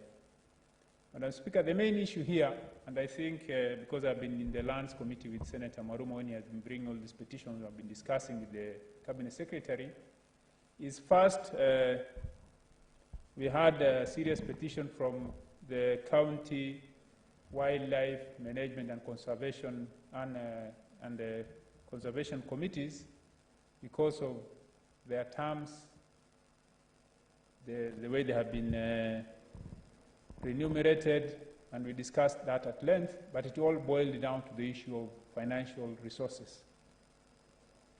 When you expect these committees to perform the functions of being the ones under Section 18 of these, which are formed under Section 18 and under Section 25, they are the ones who are supposed to evaluate claims, then they need to be facilitated. So that is, the whole issue boils down to funding, but it's very important that when you set up structures, we have to facilitate them properly. The other aspect is the issue of compensation. I like the way the amendments are, because the amendments are, first of all, if you look at 21, is about the funding or resourcing of the service itself, where it's very specific. where it's stated that the Cabinet Secretary shall, as the case may be in each financial year, provide adequate funding. This is where the problem is, adequate funding, because we always hear funds are not enough, but it's good to prioritize what is in that sector, what is important in that sector, for the management of the affairs of each community wildlife conservation committee. These committees have been the ones who have been having problems. They brought a petition to Senate because of that aspect of not being funded properly, their own remuneration and also their own activities. Then the other aspect is compensation. Compensation, the last time when we followed up with the CS, are running into billions, which have been approved by these community wildlife conservation committees. They have approved, somebody has been injured or has been killed, and his kins have brought the claim. It has been processed, it has been confirmed, then it comes and now gets stuck here at the headquarters at the CS, and by CS concerned. And when we ask, we are told there is no funding. So this amendment requires that the CS, when he is budgeting or he or she is budgeting, should budget adequately for this compensation, knowing that Kenyans are living with these animals, and there's always that negative impact of the wildlife on the Kenyans, their own lives, their livelihoods in terms of livestock and even the farm produce. So the CS has to budget properly and adequately for it. So here, I think the mover is trying to be the sponsor is trying to be very clear that there must be adequate budgeting for it. Then after budgeting, or even having the adequate fund, the issue it takes, there is no time limit. There's no time limit in making sure that the compensation is done on time. But this amendment cures that by giving the CS a maximum of 12 months. Within 12 months after receiving that complaint, the CS should make sure that the affected persons are compensated. So we are giving time limits. The other aspect is the animals themselves. I'm surprised at the explanation which Senator Maruma gave, that some animals were removed from the list of animals which compensation is due for if you are injured by them, or death occurs because of maybe snake bites or something like that. That the CS gave an explanation that they removed those animals because they were raising the premium for insurance. That is very unfortunate, because we are not considering, in that case, we are not considering the citizens of these countries who are being affected by these animals, who are coexisting with these animals. I'll give an example of Losai National Reserve, which is in the southern parts of Marsabit County. One of the main animals they describe is the pafada. And it's found in plenty there. You always get cases of herdsmen being injured, some even being killed by these dangerous snakes, because they're all over the place and you're just herding your animals, they'll ambush you. I personally know several cases. Now, if you remove that kind of an animal from the list of compensation, so what are you saying? Removing any animal from the list of compensation is actually endangering the existence of that animal, because now the public will target those animals, because even if it kills or it injures somebody, it will not be compensated, so it's better to deal with them so that they are not there to raise any issue of compensation. So it goes counter to conservation, to management, and also to the security of these animals. So it's good that Senator Maruma has brought in an amendment on the third schedule, which brings back the list of all those animals, because all the wild animals at any one time or another will have negative impact on the humans because of the conflict which will occur. And in that case, then we don't need to disadvantage the residents, the citizens who have given their land, who have decided to coexist with these animals. In any event of that unfortunate occurrence, then that person needs to be compensated so that they also feel that. The other aspect is the communities living around the national parks, who most of the time you'll find they are farmers or they are pastoralists, they have livestock, and animals like elephant will always get out and destroy crops. Animals like lion, cheetah, leopards will find they'll be interested in the livestock, which is an easier animal to catch than the other wildlife. So there will always be that negative impact. Other than the direct compensation of the person affected, there is need also to have that benefit from the national park, from the conservancy, to the host communities, the neighboring communities, so that they feel that this resource is of direct benefit to them through having some corporate social responsibilities in terms of the, like now he has said that for every facility, 5% of what they collect need to go to the community. But that will also require them to actually improve and attract revenue to themselves, because on their own they don't generate revenue until maybe you get tourists and all that. So they must also market themselves. They must also not just work like the mainstream public service, where public officers are just there to get their salary at the end of the month. They don't get themselves on their outputs. These services, like the Kenya Wildlife Service, need to be oriented in such a way that wherever they are, much as they are conserving, they are protecting, they also have to publicize the kind of facilities they have. Like in case of Marsabit National Park is one of the most well-conserved parks. You'll find if you fly over it, you'll have natural forest in its pristine form, wildlife still there, but tourism is not very much vibrant there. Rarely do you find tourists in those areas. So there is need to develop tourist facilities within the park. There is need to publicize so that we can generate that that resource, that we can generate the revenue so that the communities around the park can get a share of it.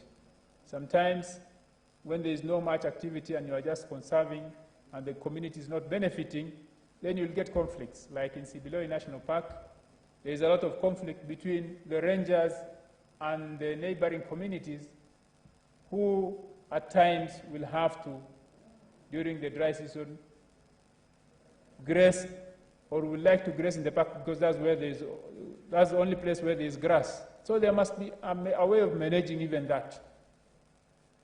When the neighboring communities feel like for the survival of the animals because of drought, the only place they can access is the park, then there must be a way of controlled grazing also in those parks. And that way, the community will feel the benefit of conserving that area, because when things will be so hard, there will be a fallback area with some management. That way, then we can benefit. So, Madam Speaker, I support this amendment, and I hope that because of the outstanding claims which run into billions, this amendment goes through, and we need to engage the CS so that those backlogs are cleared, because the lives and livelihoods of Kenyans are important as any other priority given to the sector when budgeting is done, because if the budgeting is done sectorally, this is an important aspect of this sector. It cannot be that there are no funds to compensate those who have been killed with livestock, those who have been injured, those whose properties have been destroyed.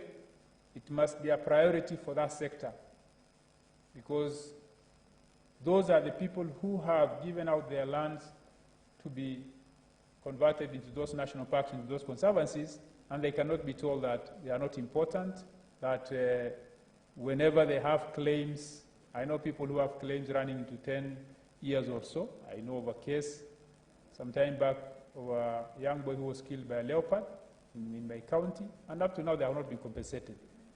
And the only reason we are told is we have taken it all the way to the CS and there is no funds to compensate. So this bill tries to cure that by giving the CS the responsibility to make sure that adequate budgeting is done, and when the claims come, is given a time frame of within 12 months to pay, and that way then we'll have Kenyans appreciating the heritage we have. We have to conserve it, but we also have to be, the mitigation also has to be there when there is that conflict. Thank you, Madam Speaker. Senator Mwaruma.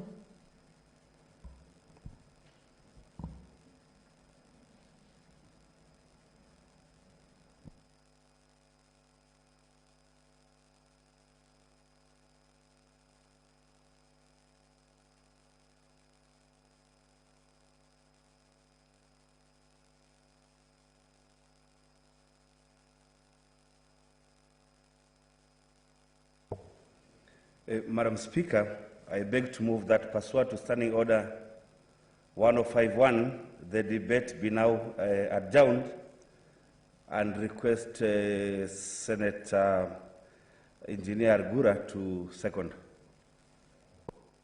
Senator Algura.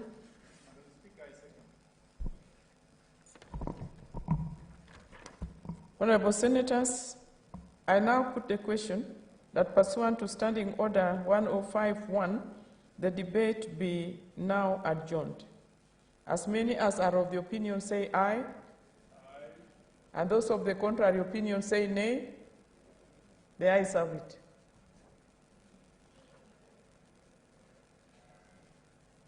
Honorable Senators, there being no other business, it is now time to adjourn the House. The House therefore stands adjourned until Wednesday, 2nd June 2021 at 2:30 p.m.